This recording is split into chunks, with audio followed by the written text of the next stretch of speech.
Preparem-se para a verdade que lhes congelará o sangue.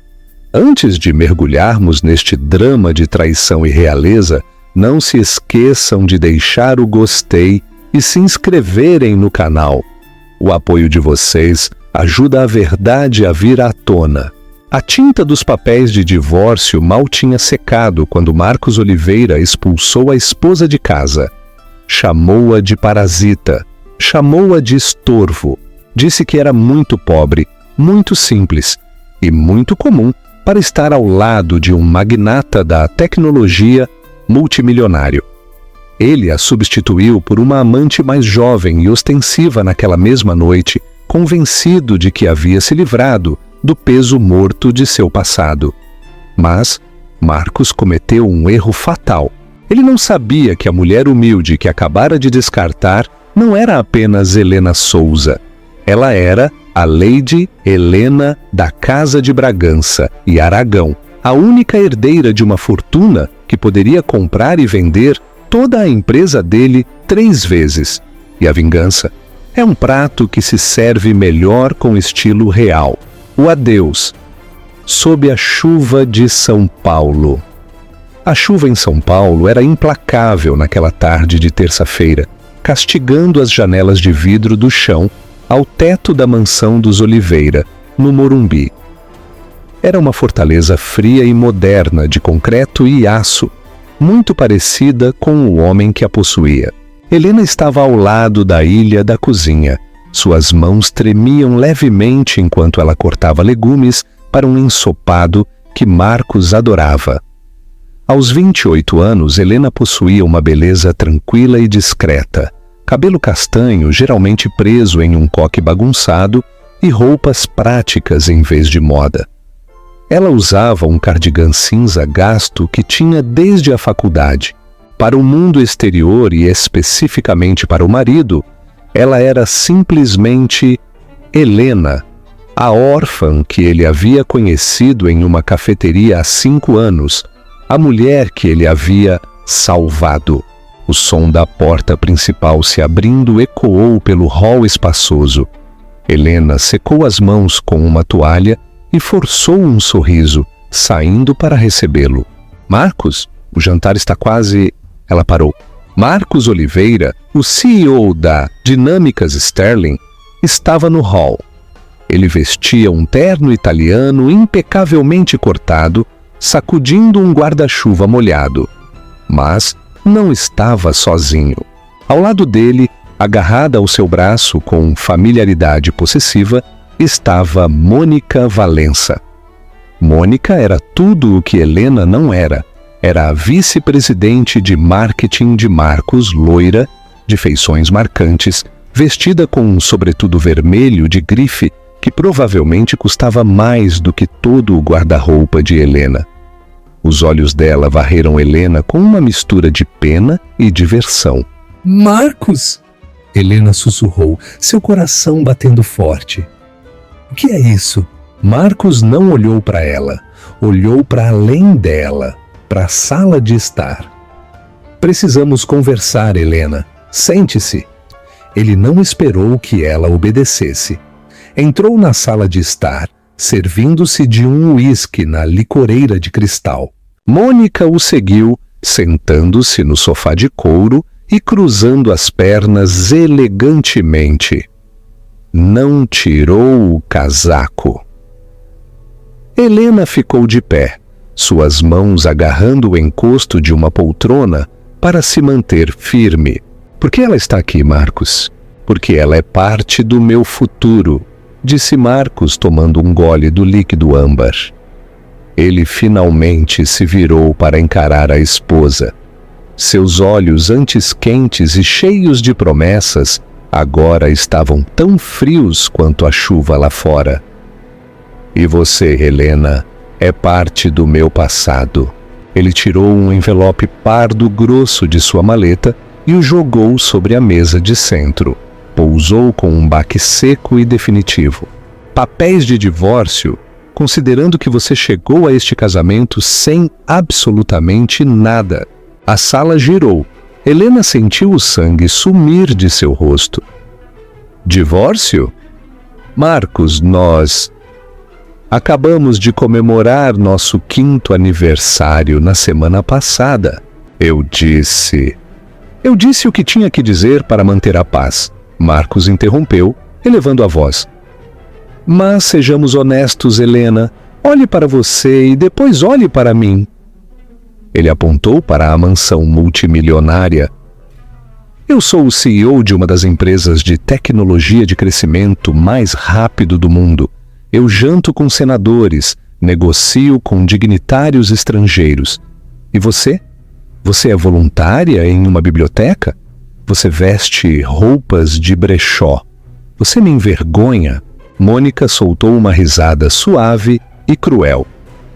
É verdade, querido. No último baile de gala, você parecia a equipe de catering.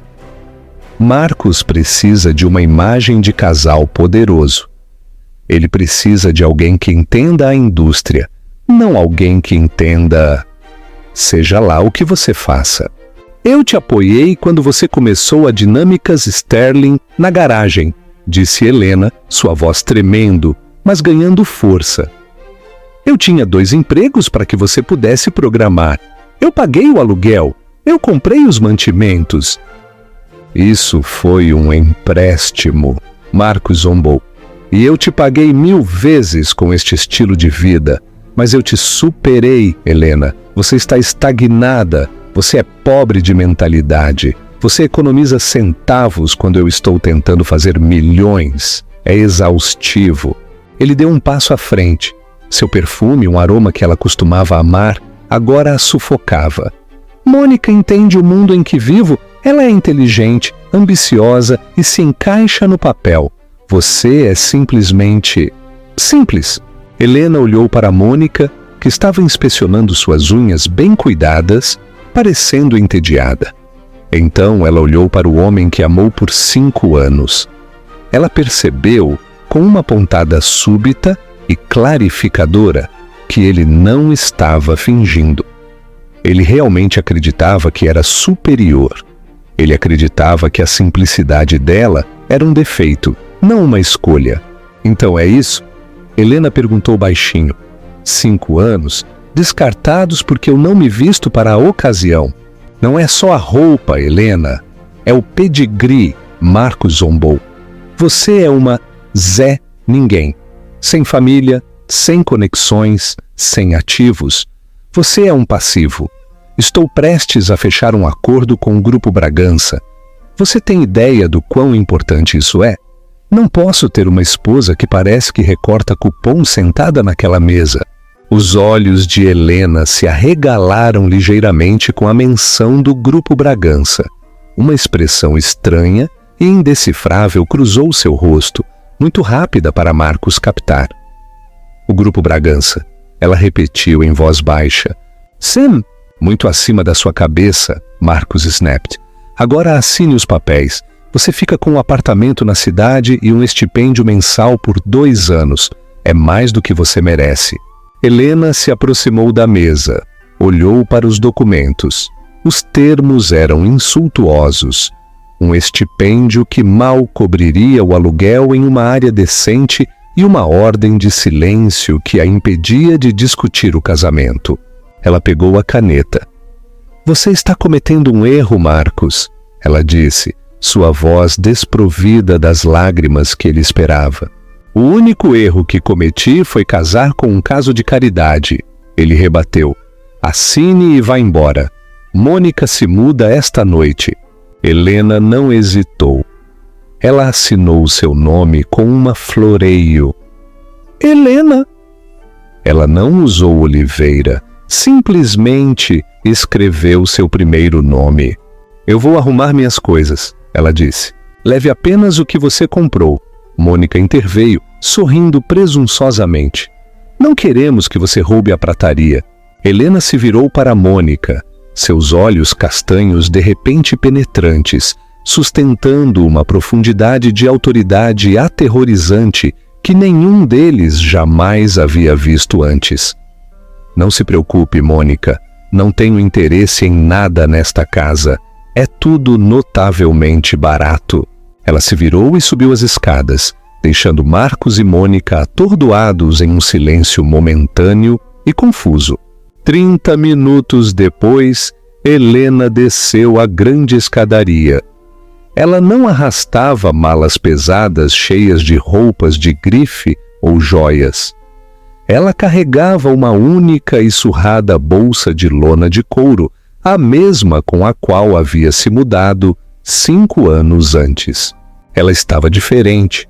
Usava calças pretas, uma blusa branca simples e um sobretudo pesado. Ela parecia elegante, austera e estranhamente aliviada. Marcos estava esperando perto da porta, uma taça de champanhe na mão. Ele já estava comemorando. "É só isso?" ele perguntou, olhando para a pequena bolsa.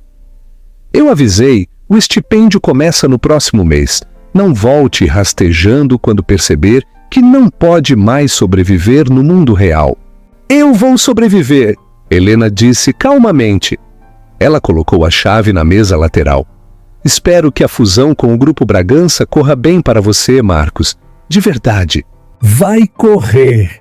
Marcos se gabou, abrindo a porta para ela. "Eles estão enviando um representante na próxima semana para auditar as finanças. Assim que virem a operação enxuta que estou administrando, sem peso morto, eu serei um bilionário." "Adeus, Marcos." Helena saiu para a chuva torrencial. Ela não olhou para trás. Caminhou pela longa e sinuosa entrada da propriedade. A chuva encharcava seu casaco, mas ela não se intimidou. Assim que chegou à estrada principal, fora dos portões de ferro do condomínio, um sedã preto com vidros fumê estava parado nas sombras. Não era um táxi. Era um Bentley Mulsanne, elegante e imponente.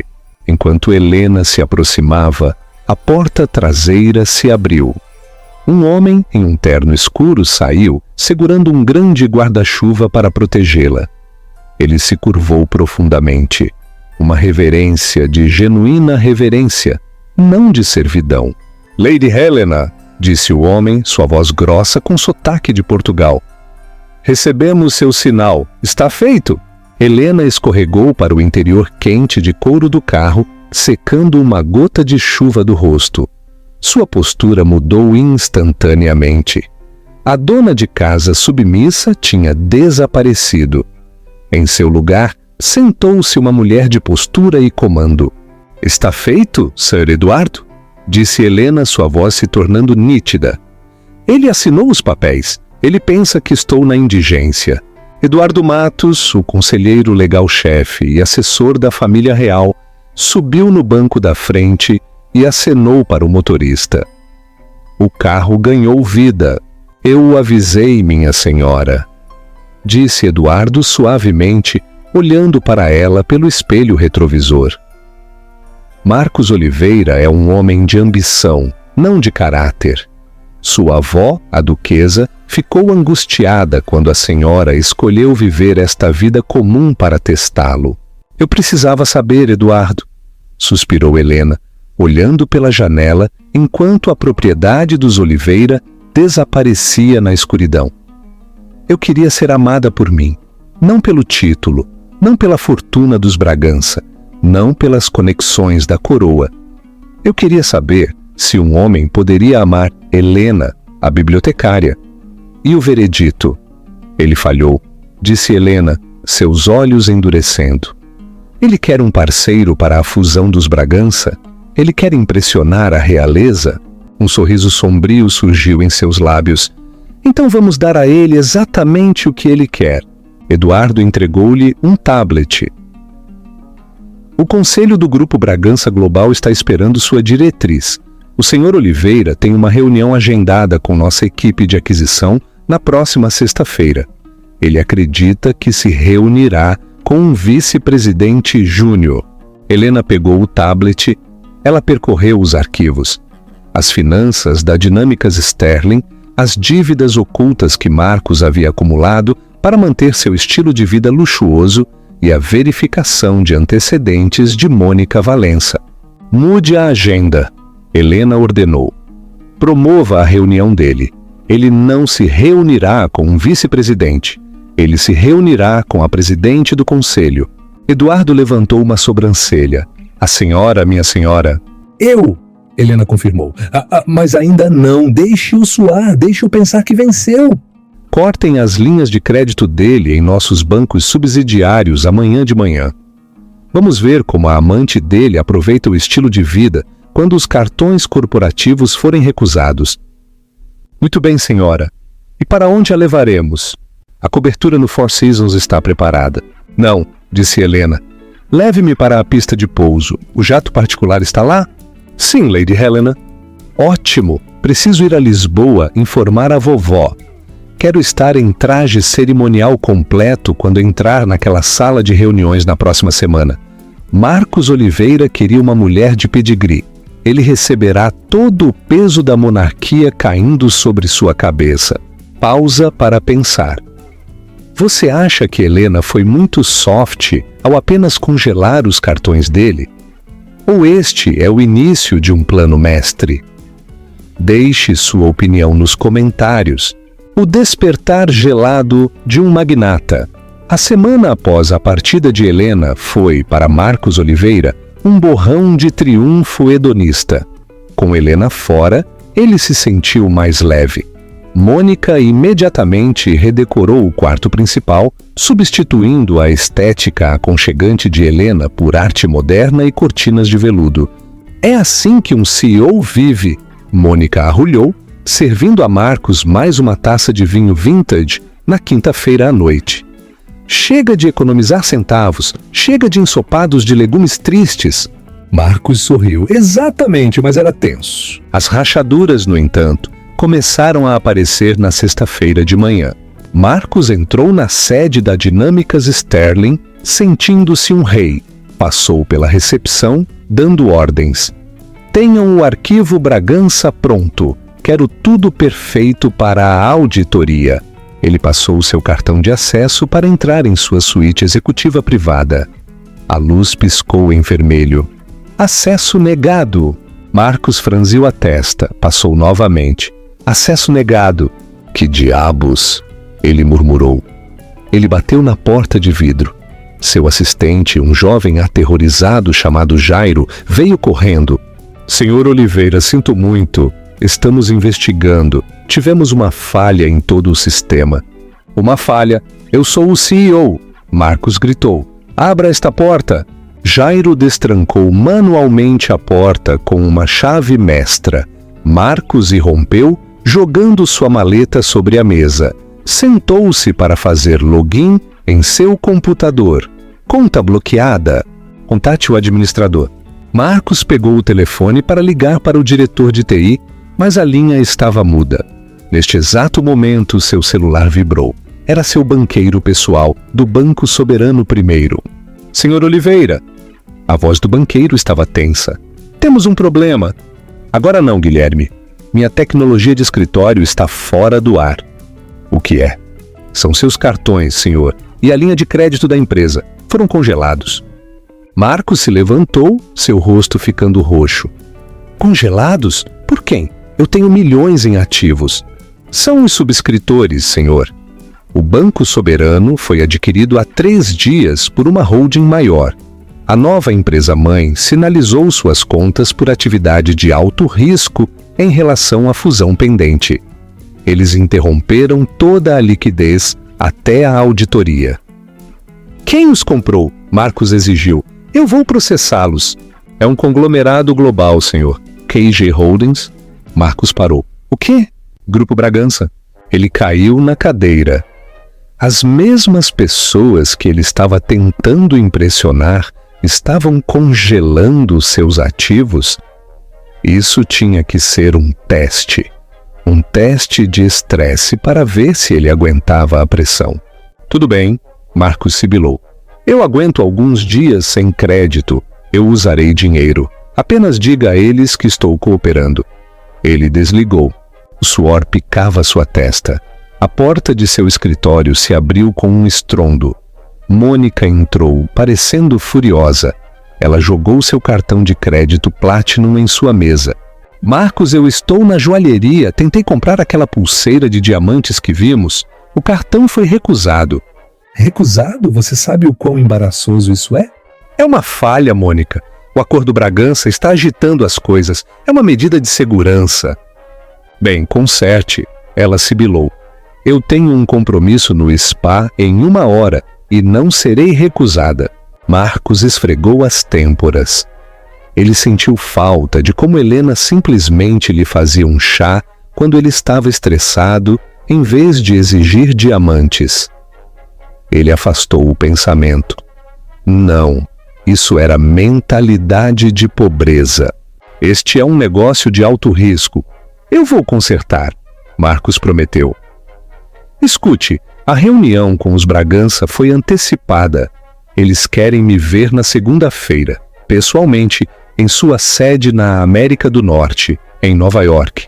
Nova York? Os olhos de Mônica se iluminaram. Podemos fazer compras na Quinta Avenida. Não, disse Marcos. Você fica aqui. Isso é sério. Eu preciso ir sozinho para fechar isso. Assim que eu assinar, eu recebo um bônus de assinatura de $50 milhões. Então você pode comprar a joalheria inteira. Mônica fez beicinho, mas assentiu. $50 milhões. Tudo bem. Vá e pegue nosso dinheiro, Tigrão. Marcos olhou pela janela para o horizonte da cidade. Ele tinha que conseguir esta reunião. Se não o fizesse, com suas contas congeladas e sua influência escoada, ele não estaria apenas divorciado. Ele estaria falido. Ele não tinha ideia de que a falha não era um algoritmo. Era uma ordem emitida de um jato particular que cruzava atualmente o Atlântico, assinada por uma mulher que ele pensava que estava recortando cupons. O julgamento da condessa. Marcos Oliveira chegou a Nova York no domingo à noite, o horizonte brilhando com a promessa de riqueza e poder. Normalmente, esta era a sua arena. Ele era um homem que prosperava com a energia da selva de concreto. Mas esta viagem era diferente. A falha com suas finanças não havia sido resolvida. Na verdade, havia piorado. Quando ele tentou fazer check-in no Hotel Pierre, na Quinta Avenida, um lugar onde a equipe costumava cumprimentá-lo pelo nome, a recepção foi glacial. Lamento, Sr. Oliveira, disse o concierge, sua voz caindo para um sussurro discreto que de alguma forma parecia mais alto do que um grito. Sua conta corporativa foi suspensa. O cartão registrado foi sinalizado para liquidação. Liquidação? Marcos sibilou, inclinando-se sobre o balcão de mármore. O suor perolava seu lábio superior. Isso é impossível! É um erro bancário! Passe de novo. Nós passamos 3 vezes, senhor. Talvez o senhor tenha outra forma de pagamento. Marcos tateou sua carteira. Ele tinha seu cartão Platinum pessoal, o que ele havia dado a Mônica para as compras dela. Ele o entregou com a mão trêmula. Recusado. A humilhação foi visceral. Pessoas no lobby, homens internos que se pareciam com ele, mulheres cobertas de pérolas, começaram a olhar. Marcos arrebatou seus cartões, murmurando sobre bancos incompetentes, e saiu furioso. Ele acabou em um motel sombrio e apertado no Queens, o único lugar que podia pagar com as poucas centenas de dólares em dinheiro que tinha no bolso. O quarto cheirava a fumaça velha e desespero. Ele se sentou no colchão lampe, seu terno italiano impecável destoando contra o papel de parede descascado. Ele ligou para Mônica, precisando de consolo, precisando ouvir alguém lhe dizer que ele ainda era um rei. Marcos? A voz de Mônica soou metálica no telefone. Você consertou? A eletricidade da mansão foi cortada há 1 hora. Eu estou sentada no escuro. Não posso viver assim. É temporário, Mônica. Marcos retrucou, o estresse fraturando sua voz. Eu estou em Nova York. A fusão bancária está estragando tudo. Simplesmente vá para um hotel. Eu não posso! Você congelou os cartões! Ela gritou. Conserte isso, Marcos, ou não se incomode em voltar. A linha ficou muda. Marcos encarou o telefone. Ele sentiu um lampejo de dúvida, uma criatura pequena e corrosiva em seu estômago. Helena nunca desligava na minha cara, ele pensou. Helena teria acendido velas e brincado sobre acampar. Ele balançou a cabeça violentamente. Não, ele não podia pensar nela. Ela era o passado. Amanhã na Torre Bragança, ele assinaria o acordo do século. Ele receberia o bônus de assinatura de 50 milhões irares. Ele enviaria o dinheiro para Mônica, compraria a mansão e esmagaria qualquer um que tivesse duvidado dele. A manhã de segunda-feira amanheceu cinzenta e opressiva. Marcos vestiu seu melhor terno, embora estivesse ligeiramente amarrotado da mala. Ele pegou um táxi para Manhattan, gastando seus últimos 20 reais na tarifa. A sede global dos Bragança não era apenas um edifício, era um monólito de vidro preto e aço que parecia perfurar as nuvens. Gritava dinheiro antigo, poder que não precisava gritar porque simplesmente era.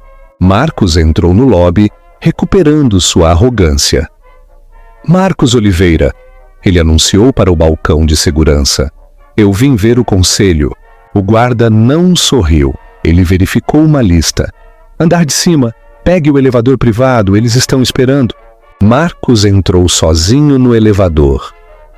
Enquanto subia, seus ouvidos estalaram. 30 andares, 50 andares, 80 andares. Ele verificou seu reflexo nas paredes espelhadas. Ele parecia cansado, mas feroz. É hora do show, ele sussurrou. As portas se abriram para um átrio que parecia mais um salão de recepção real do que um escritório corporativo. Os pisos eram de mármore, as paredes adornadas com óleos que pareciam originais do Louvre. Uma mulher em um terno cinza austero estava ao lado de um conjunto de portas duplas de mogno. Senhor Oliveira! Sua voz era desprovida de calor. O conselho está reunido. O senhor está atrasado. O trânsito, Marcos mentiu. E me disseram que a reunião era às 10. A reunião começa quando a presidente chega, corrigiu a assistente. Por favor, entre. Não fale até que lhe seja dirigido. O Grupo Bragança valoriza o protocolo acima de tudo. Marcos franziu a testa. Ele era um CEO, não um estudante. Mas a atmosfera do lugar era sufocante. Fazia-o sentir-se pequeno. Ele empurrou as portas pesadas e entrou na sala de reuniões. Era uma sala enorme, dominada por uma mesa longa o suficiente para acomodar 50 pessoas. No extremo oposto, silhuetados contra a vista panorâmica do Central Park, sentavam-se 7 pessoas, 5 homens, 2 mulheres, todos mais velhos, distintos, em ternos que custavam mais do que o carro de Marcos. Eles não se levantaram quando ele entrou. Eles apenas olharam para ele, como juízes em uma execução. Sente-se, disse um dos homens, apontando para uma única cadeira de madeira na ponta oposta da mesa. Estava posicionada longe deles, isolando-o. Marcos sentou-se. Ele abriu sua maleta. Cavalheiros, senhoras, eu tenho a avaliação atualizada da Dinâmicas Sterling aqui. Apesar das falhas técnicas bancárias que experimentamos esta semana, nossos fundamentos são sólidos. Conhecemos seus fundamentos, senhor Oliveira, disse uma mulher com cabelo grisalho de aço. Ela ajustou seus óculos. Sabemos que o senhor tem uma alavancagem de dívida sobre capital de 400%. Sabemos que o senhor usou fundos da empresa para um Bentley particular. Sabemos que o senhor comprou recentemente um colar de diamantes de $20 mil, enquanto o orçamento do seu departamento de P&D foi cortado em 1/5. Marcos congelou. Isso são despesas privadas. Não há privacidade quando o senhor está pedindo nosso dinheiro, respondeu o homem. Mas não estamos aqui para discutir seus hábitos de consumo. Estamos aqui para discutir caráter. O Grupo Bragança não se associa a empresas. Associamo-nos a pessoas. Sim, meu caráter é impecável, Marcos afirmou, canalizando sua arrogância. Eu construí esta empresa a partir de uma garagem. Eu cortei a gordura, incluindo minha vida pessoal, para garantir o foco. Eu me divorciei recentemente para me dedicar totalmente a esta fusão. Ah, sim, o divórcio, disse a mulher, olhando para um arquivo. O senhor descartou sua esposa de 5 anos, Helena, uma bibliotecária. Marcos zombou, relaxando ligeiramente. Se era sobre Helena, ele podia lidar com isso. Helena era uma garota adorável, mas era simples. Ela não entendia o mundo das altas finanças. Ela estava me segurando. Eu preciso de uma parceira que possa estar em salas como esta. Uma esposa pobre não tem lugar em um império multimilionário. A sala ficou em silêncio sepulcral. A temperatura pareceu cair 10 graus. Os membros do conselho trocaram olhares, não de concordância, mas de antecipação. É mesmo? Uma voz veio da porta lateral. Não era um dos membros do conselho. A voz era melódica, imponente e aterrorizante. Terrorificamente familiar. A porta lateral se abriu. Eduardo Matos, o homem que Marcos havia visto brevemente na chuva, entrou. Todos de pé, ele bradou, sua voz ecoando nas paredes. Para sua senhoria, a Condessa de Bragança e Aragão. Os membros do conselho se levantaram em uníssono, cabeças curvadas em respeito. Marcos permaneceu sentado, confuso. Condessa, o que é isso, meio uma peça? Então ela entrou. Ela usava um conjunto de alfaiataria azul marinho que lhe caía como uma armadura, um broche de safiras e diamantes. O brasão dos Bragança brilhava em sua lapela. Seu cabelo estava solto em ondas castanhas polidas. Ela andava com uma graça quase predatória, seus saltos clicando ritmicamente no chão de madeira. Ela passou por Marcos, o cheiro de perfume caro de jasmim pairando atrás dela.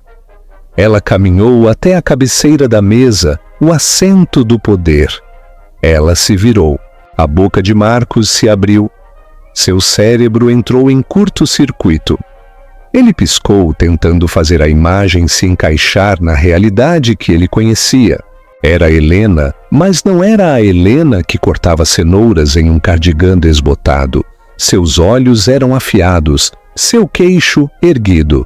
Ela olhou para ele não com amor, nem mesmo com raiva, mas com o escrutínio frio e distante de uma rainha olhando para um camponês que havia roubado um pedaço de pão. Podem se sentar, ela disse ao conselho. Eles se sentaram. Ela olhou para Marcos, que ainda estava paralisado em sua cadeira. Olá, Marcos, ela disse, sua voz suave como seda, mas dura como aço. Acho que você estava explicando ao meu conselho por que uma esposa pobre não tem lugar em seu império. Marcos se levantou. Suas pernas tremiam tanto que a cadeira raspou ruidosamente no chão. Helena, o quê? O que você está fazendo aqui? Você me seguiu? Como você passou pela segurança? Ele olhou freneticamente para os membros do conselho. Eu me desculpo. Esta é minha ex-esposa. Ela está angustiada. Ela deve ter se esgueirado. Segurança! Sente-se, senhor Oliveira, sibilou a mulher de cabelo grisalho do conselho. O senhor está se dirigindo a presidente da Bragança Global. Presidente? Marcos riu, um som histérico e agudo. Não, vocês estão confusos. Esta é Helena. Ela é voluntária em uma biblioteca. Ela compra roupas em brechós. Ela não tem um centavo em seu nome. Ele apontou um dedo acusador para ela. Helena, pare com esta farsa. Você está se envergonhando. Saia antes que eu mande prendê-la. Helena não se intimidou. Ela simplesmente estendeu a mão e pegou um copo de cristal com água, tomando um gole lento. Eduardo, ela disse suavemente, por favor, leia o arquivo. Eduardo Matos deu um passo à frente, abrindo uma pasta encadernada em couro. Helena Alexandra Vitória Bragança e Aragão. Eduardo leu em voz alta. Neta do falecido Duque de Bragança, única herdeira da Casa de Bragança, o Grupo Bancário Bragança e o Fundo Fiduciário Real de Terras. Valor líquido estimado das propriedades da família, 12 bilhões de reais. Marcos sentiu o sangue sumir de sua cabeça. A sala girou. 12 bilhões? Eu não sou uma bibliotecária, Marcos, disse Helena, sua voz projetando-se sem esforço pela sala. Embora eu goste de livros, eu sou dona da biblioteca onde você pensou que eu fazia voluntariado. Eu sou dona do prédio onde morávamos. Eu sou dona da terra onde sua fábrica está construída. Isso é uma mentira, Marcos gaguejou. Se você era rica, por quê? Por que os cupons? Por que o carro velho? Por que você me deixou pagar o aluguel? Chama-se o teste Bragança, disse Helena, levantando-se e caminhando lentamente em direção a ele. No meu mundo, Marcos, todo mundo quer algo. Eles querem o título. Eles querem o dinheiro. Eles querem o acesso. Minha avó insistiu que antes de eu tomar meu lugar nesta mesa, eu tinha que encontrar um parceiro que me amasse, não a condessa. Ela parou a poucos metros dele. De perto, o poder que ela irradiava era cegante. Eu me tornei a Helena pobre, ela continuou. Eu queria ver se você tinha o coração de um rei ou a alma de um mendigo. Eu te apoiei. Eu cozinhei para você. Eu acreditei em você quando você não era nada. E por 5 anos, eu pensei que tinha encontrado um homem bom. Sua expressão endureceu. Mas no momento em que você provou um pouco de sucesso, a máscara escorregou. Você não queria uma parceira. Você queria um acessório. Você me chamou de estorvo porque eu não vestia Prada. Você me jogou fora por uma mulher que só ama seu limite de crédito. Helena, espere! Soluçou Marcos, sua mente correndo para salvar a situação. Afinal, ele era um vendedor. Querida, escute, eu não sabia. Eu estava estressado. A empresa, eu estava fazendo isso por nós. Eu queria construir algo digno de você. Não, ela o interrompeu. Não insulte minha inteligência. Você estava fazendo isso pelo seu ego. Mas eu te amo, Helena! Marcos gritou, caindo de joelhos. O desespero era real agora. Ele não estava se ajoelhando por amor. Ele estava se ajoelhando pelos 12 bilhões de reais. Eu cometi um erro, Mônica. Ela não significava nada. Foi apenas uma crise de meia-idade. Por favor, Helena, me aceite de volta. Podemos ser um casal poderoso.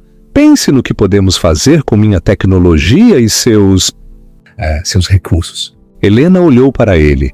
A pena em seus olhos era pior do que o ódio. Você ainda não entende, ela disse baixinho. Você pensa que esta reunião é sobre uma fusão? Ela se virou para o conselho. Relatório, por favor. O homem de cabelo grisalho se levantou.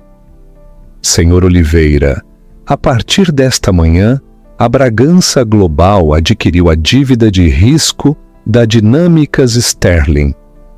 Compramos seus empréstimos de seus bancos anteriores. Os olhos de Marcos se arregalaram. Vocês são donos da minha dívida? Somos donos de toda ela, o homem confirmou. E dado que o senhor violou os convênios desses empréstimos ao fazer uso indevido de fundos para itens de luxo pessoal, o Bentley, a joalheria, as férias, estamos exigindo o pagamento da dívida imediatamente. Eu não posso pagar isso! Marcos gritou. São 20 milhões de dólares! Exatamente, disse Helena, o que significa que você está em default. Ela voltou a caminhar para a cabeceira da mesa e se sentou, alisando sua saia. Nós não estamos nos fundindo com você, Marcos, Helena declarou, sua voz ressoando com finalidade. Estamos apreendendo seus ativos. A partir deste momento, a Dinâmicas Sterling pertence ao Grupo Bragança. A segurança já escoltou Mônica para fora do escritório de São Paulo. Seu acesso está revogado. Sua empresa é minha. O silêncio que se seguiu foi pesado, quebrado apenas pela respiração ofegante de Marcos. Ele estava de joelhos, suas mãos agarrando a borda da mesa de mogno. Seu império, sua identidade, seu futuro. Tudo se foi no espaço de 5 minutos. Você não pode fazer isso, Marcos sussurrou. Lágrimas escorriam por seu rosto. Eu construí essa empresa. Meu nome está na porta. Eu farei os pintores de letreiros removerem amanhã. Helena respondeu friamente. Estamos renomeando. Estou pensando Phoenix Tech. Apropriado, você não acha? Ressurgindo das cinzas de sua incompetência. Marcos se levantou, seu choque se transformando em raiva feia. Eu vou te processar, eu vou levar metade. Estávamos casados por 5 anos. São Paulo é um estado de bens comuns. Eu tenho direito à metade da sua fortuna. Helena riu. Foi um som genuinamente divertido que o congelou até os ossos. Oh, Marcos, você realmente deveria ter lido o acordo pré-nupcial que eu pedi para você assinar. Nós nunca assinamos um acordo pré-nupcial, Marcos gritou.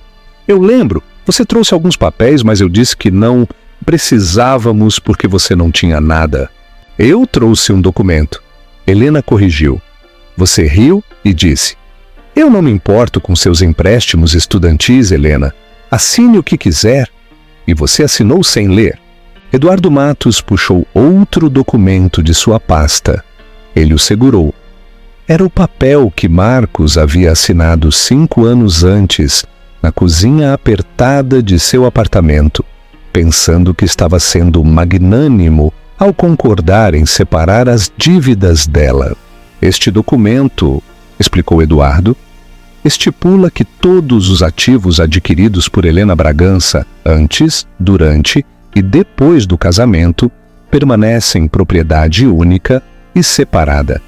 Também renuncia a qualquer reivindicação de apoio conjugal para qualquer uma das partes em caso de infidelidade. Eduardo olhou por cima dos óculos para Marcos. E dado que o senhor mudou a senhorita Valença para a casa conjugal antes que o divórcio fosse finalizado, temos provas suficientes de infidelidade. Marcos encarou sua assinatura na página. Ele se lembrou daquela noite. Ele tinha sido tão arrogante, pensando que ele era o único com potencial. Ele havia renunciado ao seu direito a um reino porque pensou que estava protegendo seus centavos. Então, disse Helena, juntando as mãos, você sai daqui com exatamente o que trouxe para este casamento, que, se bem me lembro, era um Honda Civic usado e um cartão de crédito no limite. Na verdade, menos que isso. O senhor ainda deve ao banco em relação aos seus overdrafts pessoais. Não vamos perdoar esses. Não. Marcos olhou ao redor da sala. Os membros do conselho olhavam para ele com desdém. Ele percebeu que estava encolhendo fisicamente sob o olhar deles. Helena, por favor. Sua voz quebrada gemeu. Eu não tenho para onde ir. Mônica vai me deixar. Eu ficarei sem teto. Tenha piedade pelo amor que você já teve por mim. O rosto de Helena suavizou por um segundo fugaz, um fantasma da esposa que ele traiu. Mas então ela se lembrou da chuva. Ela se lembrou de ser expulsa como lixo. Ela se lembrou de ele a ter chamado de pobre. Eu estou lhe mostrando piedade, Marcos. Ela disse. Eu não apresentarei queixas criminais pelo desvio de fundos da empresa. Estou deixando você sair daqui como um homem livre. Isso é mais do que você merece. Ela apontou para a porta. Agora saia, eu tenho uma empresa para administrar. 2 grandes seguranças se adiantaram, agarrando Marcos pelos braços. Ele não lutou. Ele ficou mole, seu espírito completamente quebrado. Enquanto era arrastado para fora da sala de reuniões, ele olhou para trás pela última vez. Helena não estava olhando para ele. Ela já estava inclinada sobre uma planta baixa, com a mulher de cabelo grisalho, apontando para algo, comandando a sala. Ela parecia real. Ela parecia poderosa. Ela parecia uma mulher que finalmente havia se livrado de um peso pesado e inútil.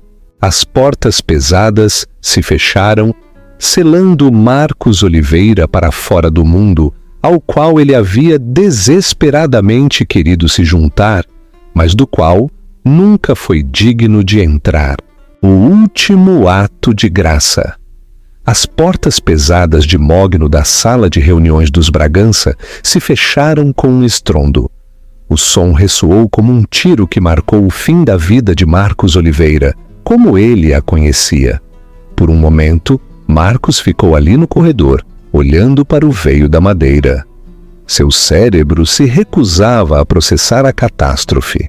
Isto tem que ser um pesadelo, ele pensou. Eu vou acordar nos meus lençóis de seda italiana ao lado de Mônica e vou contar a ela sobre este sonho maluco. Senhor Oliveira? A voz era grave e desprovida de qualquer traço de simpatia. Marcos se virou para ver o chefe de segurança dos Bragança, um homem construído como um tanque, flanqueado por mais 2. Temos ordens para escoltá-lo para fora das instalações imediatamente, disse o guarda.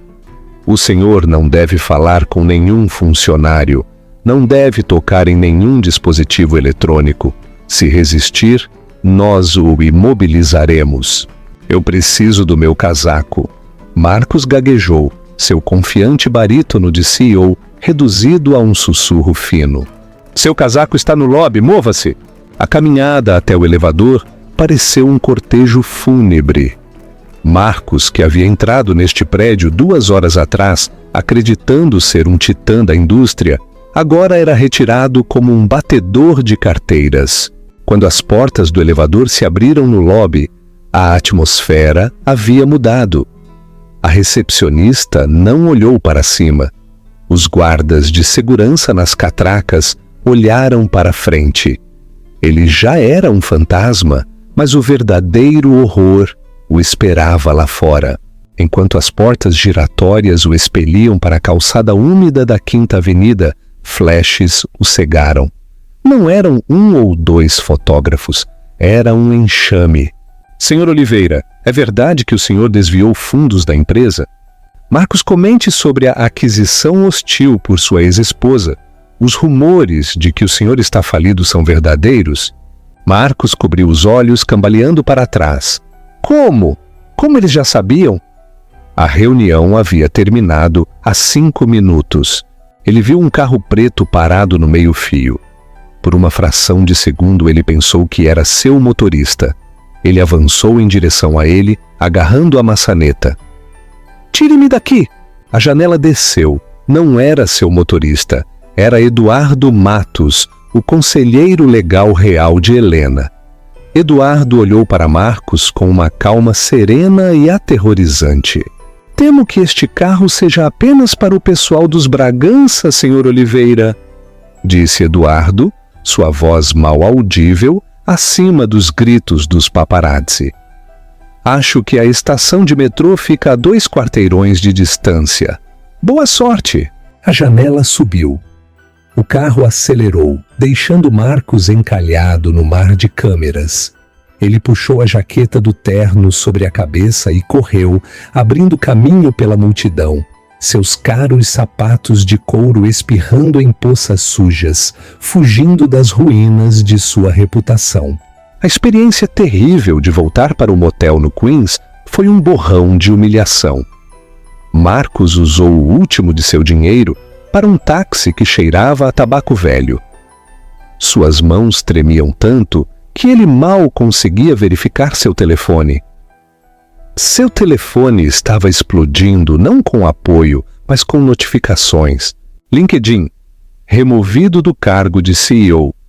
Wall Street Journal, Dinâmicas, Sterling, CSOB, aquisição dos Bragança, Bank of America, alerta, encerramento de conta.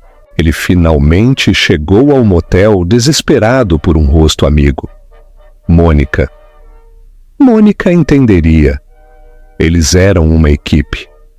Ela foi quem lhe disse que ele merecia algo melhor do que Helena. Eles resolveriam isso.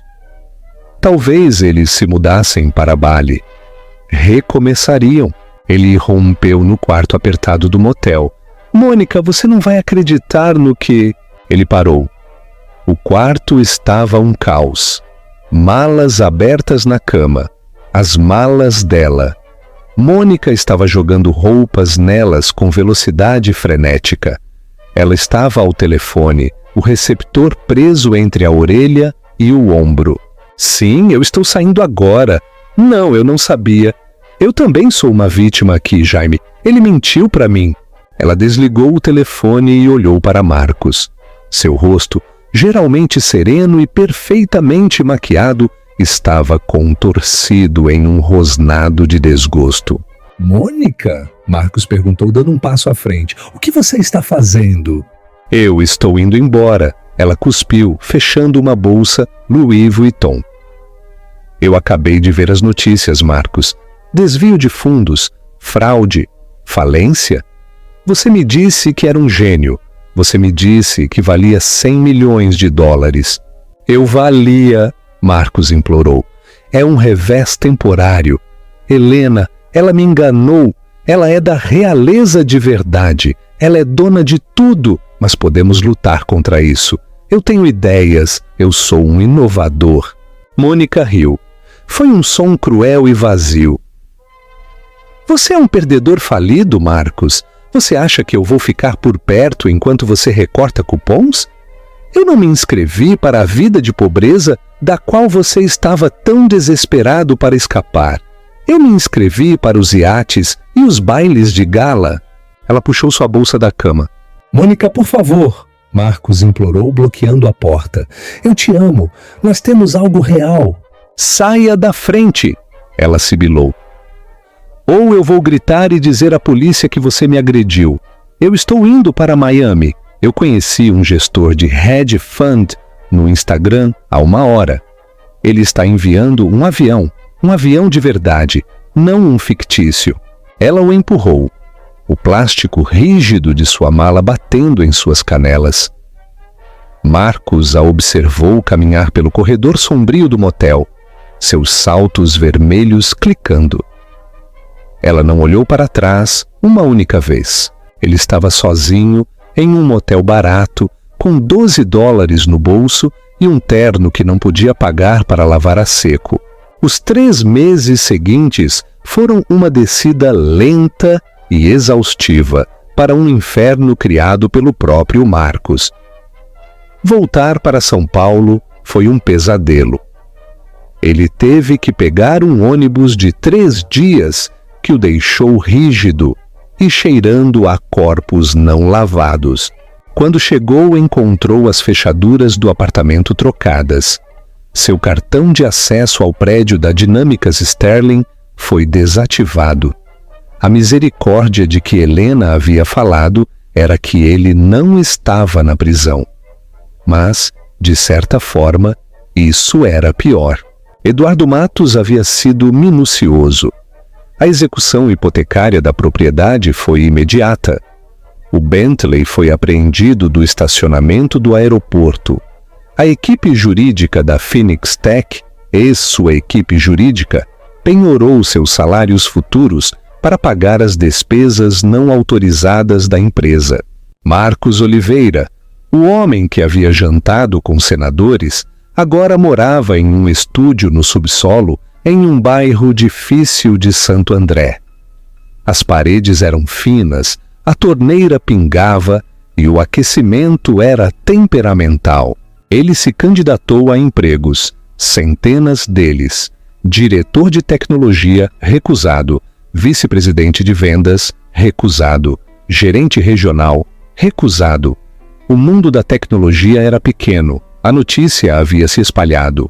Marcos Oliveira não era apenas um fracasso. Ele era um passivo. Ele era o homem que tentou enganar a família Bragança. Ele era radioativo. Eventualmente, ele conseguiu um emprego em uma loja de eletrônicos de médio porte no shopping, vendendo celulares por comissão. Com licença, senhor. Um cliente perguntou em uma terça-feira chuvosa, balançando um telefone na cara dele. O senhor pode transferir meus contatos? Eu não sei como usar a nuvem. Marcos olhou para o adolescente. Ele queria gritar.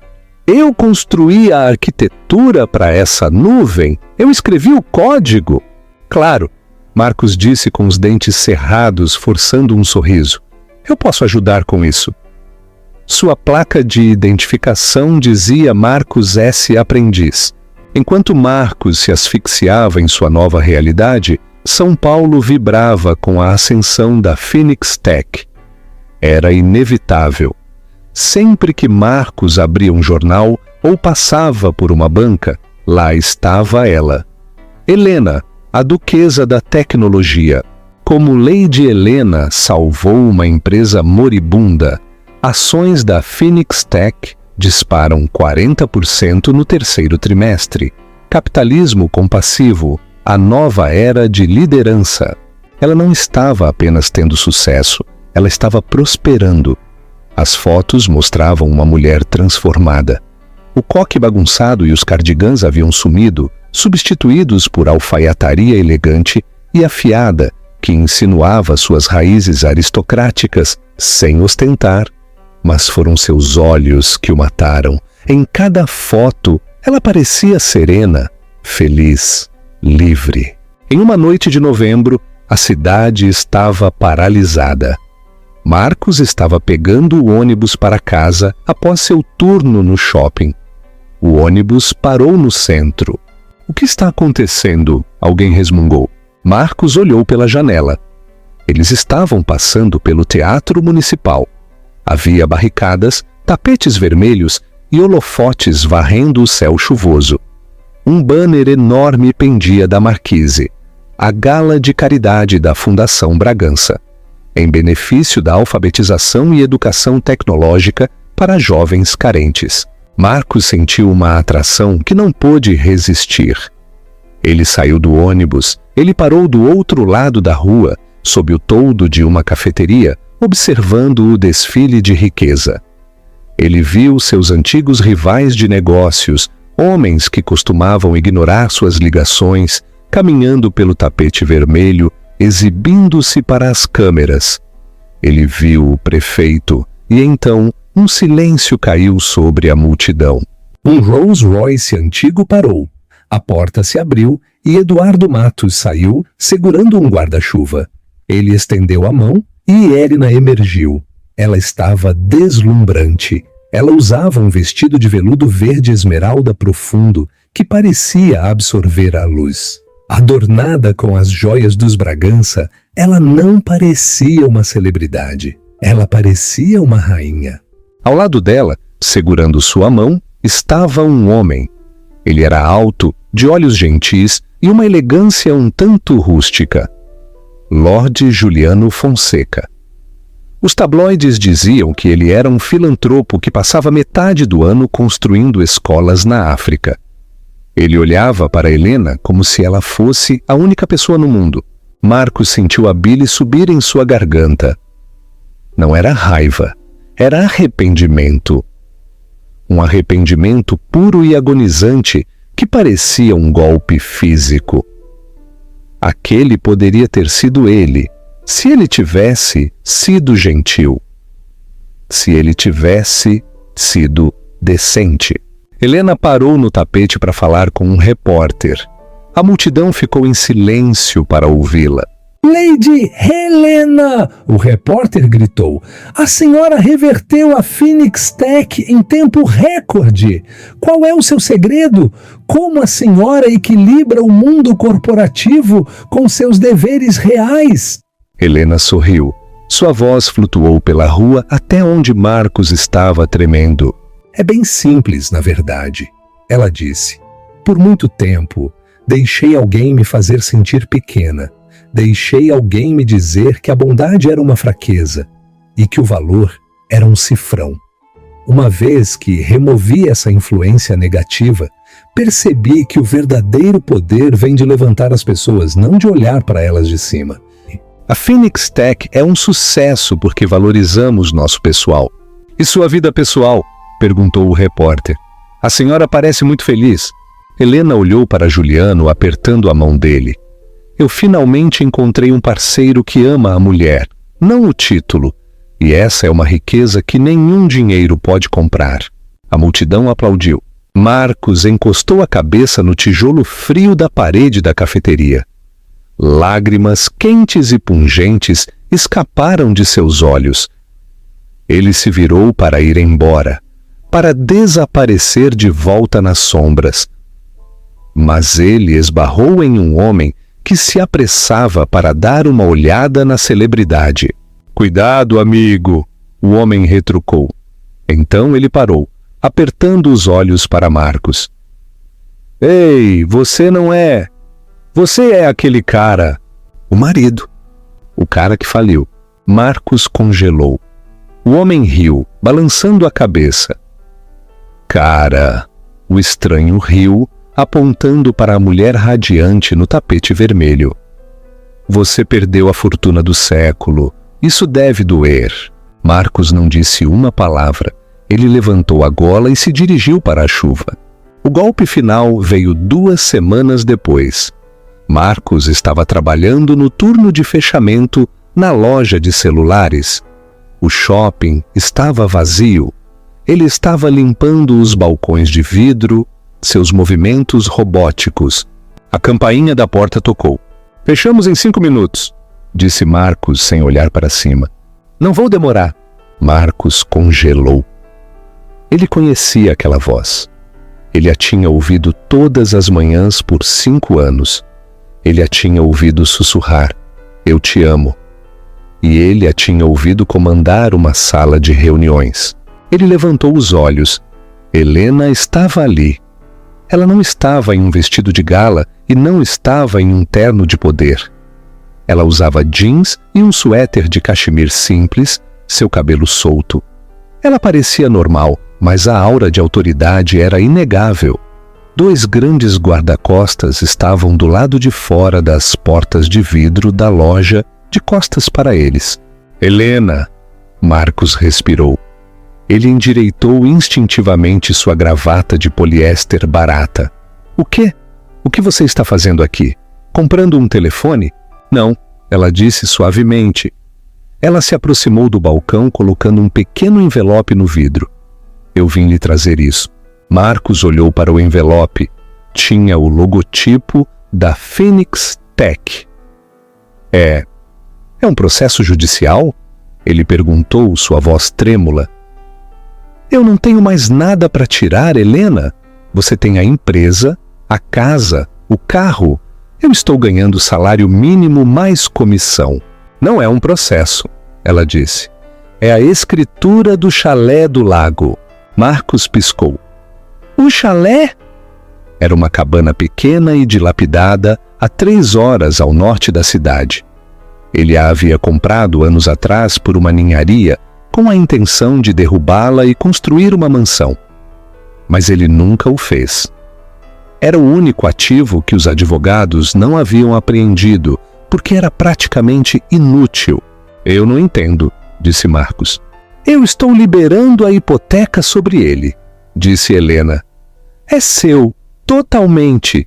Você pode morar lá ou vendê-lo. Deve ser o suficiente para tirá-lo daquele porão em Santo André e lhe dar um novo começo. Marcos olhou para ela, a confusão lutando com a vergonha. Por quê? Depois de tudo que eu disse? Depois que eu te expulsei na chuva, por que você me ajudaria? Helena suspirou, olhando ao redor da loja iluminada por fluorescentes. Por que, Marcos, apesar de tudo, você fez parte da minha história? Você me ensinou uma lição que eu precisava aprender. Eu precisava ver a escuridão nas pessoas para realmente apreciar a luz. Ela olhou em seus olhos e pela primeira vez não havia raiva, apenas uma pena profunda e distante. E por quê? Ela continuou. Eu não sou você. Eu não chuto as pessoas quando elas estão no chão. Eu não acredito em destruir alguém só porque eu posso. Essa é a diferença entre ser rico e ser da realeza. Ela empurrou o envelope para ele. Pegue, vá para o chalé, descubra quem é Marcos Oliveira de verdade quando ele não está tentando impressionar o mundo. Talvez um dia você encontre uma versão de si mesmo de que você realmente goste. Ela se virou para ir embora. Helena! Marcos gritou. Ela parou, a mão na moldura da porta. Marcos engasgou com as palavras. Ele queria dizer que sentia muito.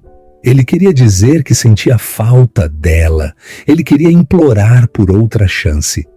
Mas olhando para ela agora, tão completa, tão inteira sem ele, ele percebeu que não tinha direito a nenhuma dessas palavras. Obrigado, ele sussurrou. Helena assentiu uma vez, uma inclinação mal perceptível do queixo. Adeus, Marcos. Ela saiu da loja. Marcos observou através do vidro enquanto os guarda-costas a acompanhavam.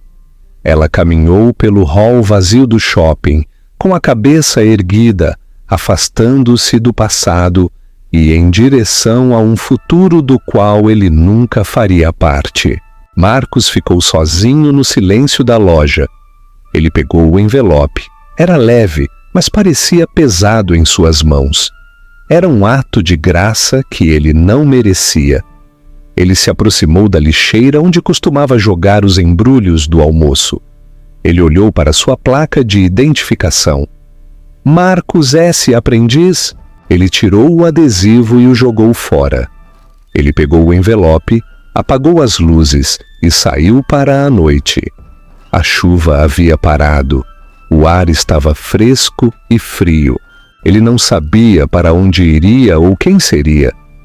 Mas pela primeira vez em meses, o peso sufocante de seu ego havia desaparecido.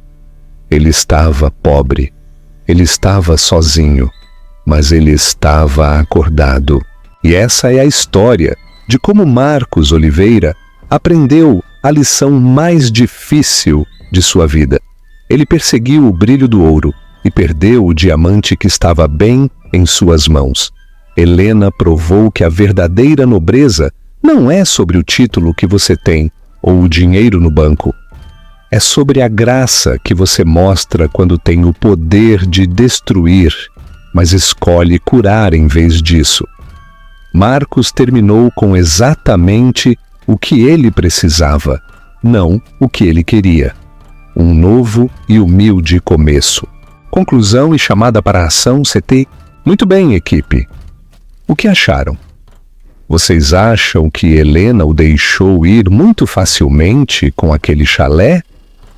Ou viver com o arrependimento foi a punição final? Honestamente, eu acho que o olhar em seu rosto no baile de gala foi castigo suficiente. Se você gostou desta montanha-russa de karma, vingança e redenção, por favor, me faça um grande favor. Deixe o gostei neste vídeo, isso ajuda muito o canal. Compartilhe esta história com alguém que precisa de um lembrete de que o caráter conta mais do que a conta bancária. Clique em inscrever-se para nunca perder uma história. Eu tenho uma louca na próxima semana sobre um ganhador de loteria que escondeu seu bilhete de sua família gananciosa. E você não vai querer perder. Obrigado por assistir e vejo você na próxima.